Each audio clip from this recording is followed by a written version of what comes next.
नवरात्र के शुभ अवसर पर आज यहाँ पर पवित्र छड़ी यात्रा में मैं सम्मिलित हुआ हूँ।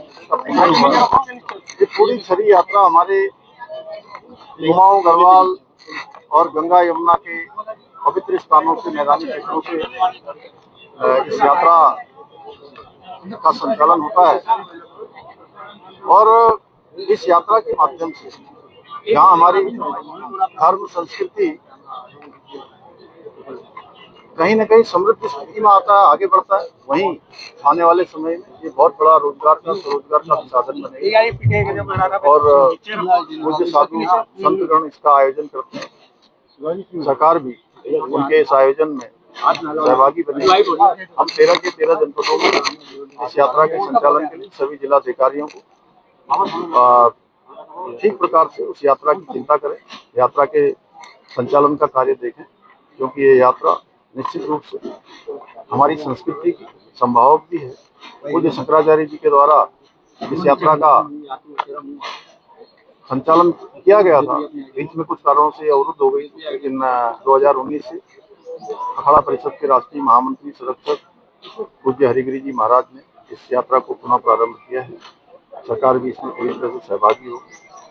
आज जीएसटी का, क्योंकि पिछले 22 तारीख से लगातार जो जीएसटी का रिडक्शन हुआ है, जीएसटी में जो दरों में कमी की गई है और जिस प्रकार का स्लैब जीएसटी में बना है, माननीय प्रधानमंत्री जी के नेतृत्व में हर भारतवासी को, हर सामान्य व्यक्ति को, गरीब व्यक्ति को आज बहुत सुविधा हो गई है और उनकी बचत का भी, दैनिक उपयोग की जो वस्तुएं हैं, घर के सामान हैं, 180 से भी अधिक, उन सभी को जीएसटी में बहुत छूट मिली है। इसमें हमारे यहाँ व्यापारी वर्ग बहुत उन्होंने प्रसन्नता व्यक्त करी, वहीं देशवासी जो खरीदार हैं, ग्राहक हैं, उनमें भी एक बहुत बड़ा उत्साह है। इसके साथ साथ स्वदेशी का भी हम सब संकल्प लेते हैं कि हम स्वदेशी को अपनाएंगे और आत्मनिर्भर भारत में उसके संकल्प में हम सभी लोग योगदान देंगे। आज मैंने माँ गंगा के तट हर की पैड़ी पर जाकर दुकानों में आज संपर्क किया है, व्यापारी बंधुओं को आज इसके बारे में अपील की, उन सभी का अभिनंदन किया है, क्योंकि व्यापारियों की लंबे समय से मांग थी कि जीएसटी में रिडक्शन होना चाहिए। कांग्रेस को लेकर लगातार विवाद बना रही है, कटौती को भी लेकर। देखिए, देश की जनता भली भांति जानती है कि कांग्रेस के पास हर चीज का केवल विरोध करने के लिए विरोध है। वो विरोध के सिवा कोई काम नहीं करते हैं और अच्छे कामों का भी विरोध करते हैं, लेकिन दुर्भाग्य की बात यह है कि बहुत बार जो सरकार के निर्णय हैं, बहुत बार आदरणीय मोदी जी की जो देश हित की नीतियां हैं, गरीबों के लिए तमाम प्रकार की योजनाएं हैं, उन सब का तो विरोध करते करते वो पूरे देश का भी विरोध विदेशों में जाकर करने लगते हैं। ये बहुत गलत है।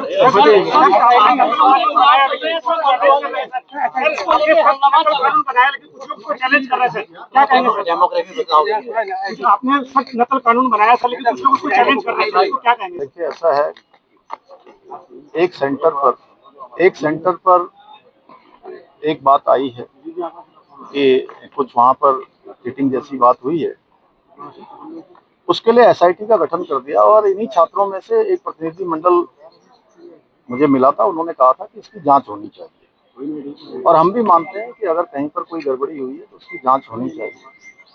लेकिन एक स्थान पर गड़बड़ी आई है, उसकी जांच हो रही है, एसआईटी जांच कर रही है, हाईकोर्ट के जज उनकी सुपरविजन में जांच हो रही है और ये देखें कि एसआईटी और ये जांच कमेटी कि क्या ये प्रश्न जो बाहर आए हैं इसके कारण से कितना इफेक्ट हुआ है।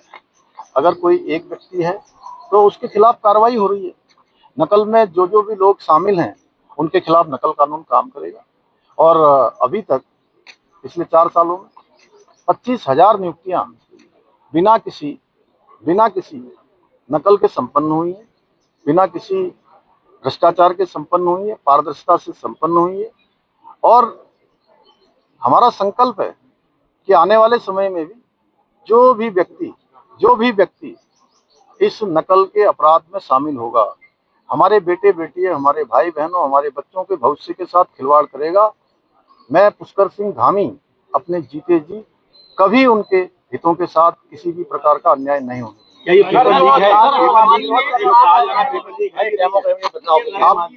आप बताइए कि पेपर लीक होता है तो कितने बजे होता है? पेपर लीक यदि होता तो 11 बजे पेपर शुरू होता है, 10 बजे पेपर बाहर आ जाता, 10:30 बजे आ जाता, 9 बजे आ जाता, सामूहिक रूप से कोई नकल के प्रमाण मिलते।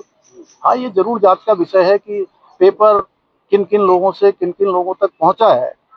पेपर में क्या कोई साजिश तो नहीं की गई है कि एक ही व्यक्ति जो पहले भी कई सारे आवेदन भर चुके हैं और उनमें उनकी एलिजिबिलिटी भी नहीं रही है, आखिर ये क्या उद्देश्य रहा है कि पेपर कुछ चुनिंदा लोगों के पास पहुंचता है?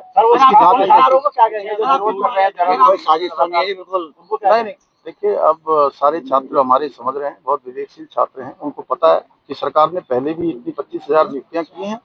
हम आगे भी बिल्कुल निष्पक्षता के साथ जो 10,000 नियुक्तियां होनी है अगले 1 साल में, वो नियुक्तियां करेंगे। उसका कैलेंडर भी जारी हो गया है और छात्रों के आंदोलन को कुछ लोग राजनीतिकरण उसका कर रहे हैं। आप सबने देखा होगा कि छात्रों को बरगला के उनको सड़क पर लाकर कहीं न कहीं उनके आंदोलन को गलत दिशा देने की काम हो रही है। लेकिन हम सबको विश्वास दिलाते हैं, अपने छात्रों को, छात्राओं को, अपने बच्चों को, उनके अभिभावकों को, कि उनके हितों के साथ कोई कुठारा जताव हम नहीं होने देंगे। हमारी मंशा बिल्कुल साफ है, इसीलिए 25,000 नियुक्तियां हुई हैं। इससे बड़ा प्रमाण क्या हो सकता है? आंदोलन में जो राष्ट्र विरोधी नारे लग रहे हैं उस बारे में क्या कहना चाहेंगे? देखिए, ये तो हमारे अब छात्रों को भी सोचना है। देवभूमि के लोग कभी भी ऐसे राष्ट्र विरोधी तत्वों को उत्तराखंड की देवभूमि पर कभी भी उनको स्वीकारता नहीं देने वाले हैं। ये नारे उनके नारे ही रह जाएंगे।